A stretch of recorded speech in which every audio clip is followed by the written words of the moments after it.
And then there are movies that I'm sure when it comes down to it, Corey and the powers of this bill would have been happier if we just hadn't gone to go see. So we wouldn't be here doing the review because likely most of you will never ever even get a chance to I would have been fucking happy not to have seen this movie. This is one of those movies that makes me pissed off sometimes, that this is my job and I have to go see a piece of shit like this sometimes. Whoa, fellas. Now, from what I understand, the critics have been loving this movie. Fuck critics. You know what? I'm going to say it right here, right now. Fuck critics, fuck Austin critics, and fuck anyone who liked this movie walking out of it. You know, I wanted to punch everyone in the face who actually found something to fucking like. I'm like, you know what? I can go fucking film a fucking turtle take a shit, and you probably won't even see it, but you'll find something that's like worth saying that was good, you know, in there. Because I was fucking baffled. I was baffled by the fact that people walked out of this actually liking it. To where I was like, what in this movie was there to fucking like? This reminds me of and this is all in my head because I'm watching South Park right now. But there was I said anything. There's an episode where like the kids write this book that's totally obscene, and all these adults think it's genius because they see all these subtexts and they're arguing about what it actually means, and they're like, there is no meaning. Mm-hmm. You know, this movie's not obscene except that it got made at all. Mm-hmm. But it's like what people were, oh, didn't you see the deeper? No, I didn't see any deeper meaning. No, it's a bunch of fucking rednecks in the desert in like the 17 Who Gives a Fucks. Yeah. Like, you know, doing nothing for 2 hours. It's a Western. This caters to every shithead that can see a fucking Walmart shopping bag flying around in the wind and say, there's beauty to that. You know what? And it's 88% positive on Rotten Tomatoes. The movie we're talking about here is called Meek's Cutoff, which is only appropriate because it describes the ending of the film to a T. Oh, yeah. Where they go, oh, did you want to have some kind of conclusion? I mean, No Country for Old Men is like decisive by comparison to Meek's Cutoff, which is just like, we ran out of film. So it's like the film when They Live. No, it's like the film like at the end said, oh, did you want a story? Oh, sorry, pal. The tale, such as it is, follows a group of settlers as they're trying to get, presumably, to California. I don't even think they even actually say. They just say they're going west in their covered wagons with a couple celebrities, which is the only reason why I think this played in a theater at all. Like Michelle Williams is in it. Bruce Greenwood is in it. And Will Patton is in it, and there's nothing really much to say about any of them. No, well, at least with Michelle Williams, where you're like, well, every single damn film I've seen of her, she's been naked and been like fucked violently. Okay. But maybe I'll get something like that out of this film. It is a Western. Who knows? No, not at all. Well, here they're being led across country by Bruce Greenwood, who plays Meek, who is an old, crotchety, like trapper, adventurer type with this big beard and is completely unrecognizable. Like I had no idea it was Bruce Greenwood until I checked the Wikipedia page. Like, really? That was who that was? The voice of Batman? The voice of Batman. Yeah, because he's just like, you know, I mean, he looks like a guy that you would not give your spare change to. If Santa Claus like lost all his shit and was out on the street homeless, that's who it would look like. Yeah. Santa Claus? And had been starving for a while. Yeah. But here, apparently, they've been lost for a while. And he keeps saying, we're not lost. I know where we are. But nobody believes him. But they don't have much choice because they don't know shit about out here. In the meantime, he's going, you better watch out. There's like Indians around. There's all kinds of shit that could happen. You don't know. I'm the one thing dividing you from just total chaos here. Chop. You know, which is at least one angle you figured this movie could have gone in, at least playing with the paranoia of fooling these idiots who are going on this trail with this guy to, like, you know, for them to stop questioning him and just go, look, man, there's things out here that'll kill you in a blink of an eye, and I know how to fight it off, so just shut up and follow me. No. That's what you think, that we're lost? I'd say that seems about the right word for it. We're not lost, we're just finding our way. I don't blame him for not knowing. I blame him for saying he did. We made our decision. This is going to be a bad dream soon. It's going to be a story to tell. They don't even do that. They try for like a split second to have somebody go like just nuts and feel this paranoia, but it doesn't pan out. I mean, it's like, okay, another wasted plot thread that, what did a plot fucking get in here somehow? Fuck that shit. Get that out of Write here. that shit. Fire that motherfucker. No, it goes back to fucking watching these people on the most boring fucking road trip you will ever be on. And you just don't care. I think the film is trying to get you in touch with what the pioneers and people from the Old West actually had to go through. I mean, you take it for granted with your highfalutin cars and your smartphones, and you don't know what it was like back in the day. Leon, shut up. Yeah.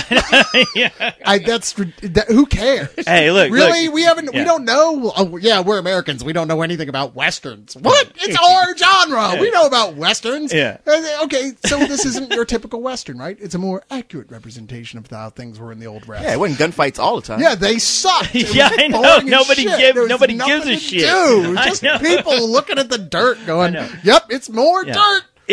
Isn't it bad enough that these people had to suffer whenever they went on a road trip that you have to fucking make a film about it and make me suffer watching this shit? It's to make you appreciate what they went through to put you where you are. Fuck I that like noise. Like one critic for the New Yorker said, this is my favorite line I've heard about this. This is a guy who loves this movie. It's a pleasureless, anti-sensuous aesthetic. And that was him being like nice to us. Like, you know what? I totally agree with that. It is. There is not an ounce of pleasure to be found anywhere in this entire film. It wasn't even filmed well. It's like murky and not at ugly all. looking. Yeah, it's like you get shots of people doing absolutely nothing. It's like you can go, you can go anywhere, out in the middle of fucking nowhere. Go to the desert. Drop off your friend right there in the desert. Film him for about 10 minutes, wondering what are we doing. Yeah, and that's it. That's all. That's a majority of the cinematography in Didn't this Casey film. Affleck already make that movie? I know, right? You would think, or at least he has to have at some point, right? That sounds like a Casey Affleck project, or anyone with that from that group. I mean, I kid you not, dude. Nothing fucking goes on in this movie. You see this covered wagon fucking just limp along throughout the entirety of the film, where they stop. The most exciting, thrilling thing about this movie is whenever they have to stop to change a fucking wheel. Yeah. That's about the only time anything really happens. There's a sequence where they're lowering these like wagons down a slight incline, right? They're lowering it down with a rope. And it's not like this huge mountain or anything. It's an incline. They just got to be careful the wheel doesn't break. And it goes on for like 10 minutes. And there's nothing, man. You might as well just watch people load shit onto trucks at Home Depot. It's like there's, you know what? Like the most that this plot tries to be a plot is at one point they find this Indian that's been following them, right? And then that's pretty much it. They tie him up and they lead him around with them, and he doesn't speak English and they don't speak whatever Indian tribe he's from's language. And they treat him like shit. They treat him like shit. Yeah. And Michelle Williams and her husband are kind of like, no, we should try and be a little nicer to him. And they're like, whatever. And that's about it. There's no like real big discussion about it. No. It's just like, so that's supposed to be a treatise on racism or something? It was like, oh wow, Americans treated Indians like shit. This Really? is a revelation.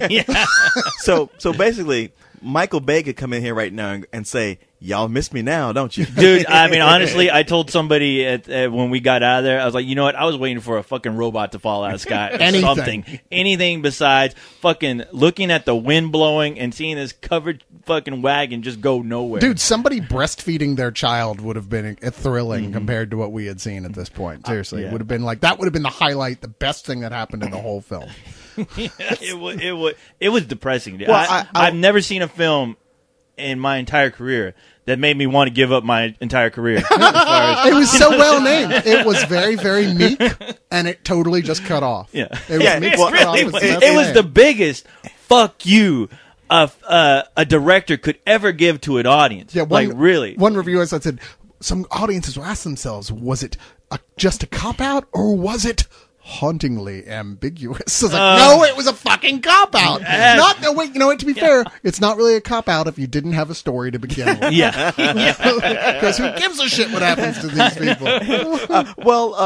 It sounds like the cutoff is like what you'll be doing to your arm to get out of the theater. Seriously. But I gotta say, I like the poster. How about that? Wow, okay, I'm glad you brought that up because you talk about misleading people because Yeah. I'm like, okay, wow, this is we've had like a few films with chicks badass chicks holding guns, doing all kinds of crazy shit, you know, riding around on big robots and fucking, you know, assassinating people. Yeah. And I'm like, all right, maybe I'll get some kind of action. Yeah, No, it looks like the Western version of Sucker Punch. No, she's holding her gun on the poster. Michelle Williams pointing her gun, looking all tough. And in the sequence where it happens, there's nothing there. Nothing She's there. looking because she thought she saw something. Yeah. And that was it. Oh, wow. Yeah. because you know what? They couldn't have put a fucking covered wagon on that goddamn poster with a broken wheel, because who'd want to go see that film? You know, no. Except that would be more accurate. Yeah, this film should have been called "Are We There Yet?" I mean, with the fucking broken wagon and just people just looking around like fucking spaceless. You know, just like what's going on. This movie would have been improved by Ice Cube. Yeah, It's true. As sad as I never thought I would say that, but it would definitely have been improved by Ice Cube. I was waiting for Samuel Jackson to put in his narration. I was like, I'm sure he can make a story out of this.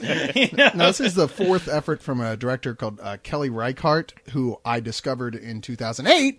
I don't like then when they did a film called Wendy and Lucy that we got sent with our little band of Oscar screeners, which are usually at least watchable. You know, you're like, yeah, it's worth a watch. At worst, Wendy and Lucy was not watchable. It was Michelle Williams and her dog, and that was it. That was the whole movie, is Michelle Williams and her dog wandering around. Did she get naked at least? No. God damn it. Well, maybe she did. I don't You couldn't finish it. I know I finished it. I'm pretty good about that. I rarely. It has to be pretty bad. You know, it has to be like on like worse. It's got to be like Meek's Cutoff. It's got to be worse than Dino Shark. We need to fuck this director and fuck all the critics that are constantly jerking off on her face, what man. the fuck is this, man? I know. And they loved that movie, and they love this movie. 88%? Are you kidding? What movie Wow. did you go see? Wow. I mean, I'm sorry. I don't mind a really slow atmospheric film if it's really good, if there's like beautiful cinematography, or there is interesting subtext, or there are amazing performances. I mean, like one of the negative reviews I read, and this is exactly what I said when it came out, said, you know what, fuck this movie. Just go see the Jim Jarmusch film with Johnny Depp in. Oh, yeah. Dead Man. Oh, Dead Man, which is achieves what this film is trying to do as far as the quiet, atmospheric, really thoughtful Western, except it actually achieves it. That It's film actually is a really a fucking great Godfather movie. compared to this. Yeah. I mean, So I'm going to go right here and say, and you know what? I know that we've been a little bit back and forth on levels of extreme lately, but this movie pissed me off. I mean, it made me angry. It made me even angrier hearing people try to, you know, imagine shit that it was saying and doing that it so totally wasn't. It is a fuck you, and you're right, co-host. Fuck you to everybody else out there who was like, I loved it. It was great. It's great. I loved it. I would put it in my butt and wear it around so I can let it feed into my system like a suppository. Yeah, I know. Fuck shit. this movie. If only I had the cast with me from Predator to where we can reenact the scene where we all have fucking all kinds of weapons, from miniguns to fucking grenade launchers to everything, and put every motherfucker who loved these films right in a fucking firing range of and just tell them fuck you, you know, just blow them to kingdom fucking come. Even the Predator would be there helping us. I mean, wow, yeah, this movie is the biggest. Go fuck yourself in your fucking creative asshole and leave me and fucking people who actually have to spend money on this shit the fuck alone. The problem is they don't fuck have them. a creative asshole. They They don't have a creative organ or orifice in their body. They're quote unquote creative, because I'm sure sitting in a room with these jackasses, and especially with that director, I can only imagine. I would love to hear the commentary on a film like this, just to know, like, what is going on in their head? Like, what makes them feel like this is a story worth telling, you know? Yeah. To see these fucking actors dress up and play make-believe and go, oh, look at what we used to do in the olden days. Look at this fucking thing I found at the garage sale, and I'm going to show you how they used to use it. It's I don't gay give a cowboys fuck. eating pudding. I don't care. Sorry. Yeah. It totally You know is. what? It's what Trey Barker and Matt Stone were talking about way back Yeah. when, with like when they get irritated by art films that absolutely have nothing to say. This is one of those. Yeah, but they made that movie with Jake Gyllenhaal and Heath Ledger. And it was pretty good. They did not eat pudding. Well, they ate something. It was good. They had two gay horses on this fucking trip. I would have been more interested in that. You know? Yeah, if the Cowboys had been fucking each other, that would have added a plus Yeah. to the film. Anybody fucking each other. Shit. Could have had two rocks fucking each other. I would have been interested. But no, I can't get that. Okay, you guys have said fuck 47 times. so Fuck far. you. We should have a little meter. Ding, ding, ding, ding, ding, ding. I'm sorry. This It was blown up. I'm sorry, but this is one of those films that makes you do that. Yeah, it really. I'm sorry. Okay, well, it has some value then. Fuck. He's a quick one. He knows where the water is. I've seen him strip the flesh clean off a man while he's still breathing.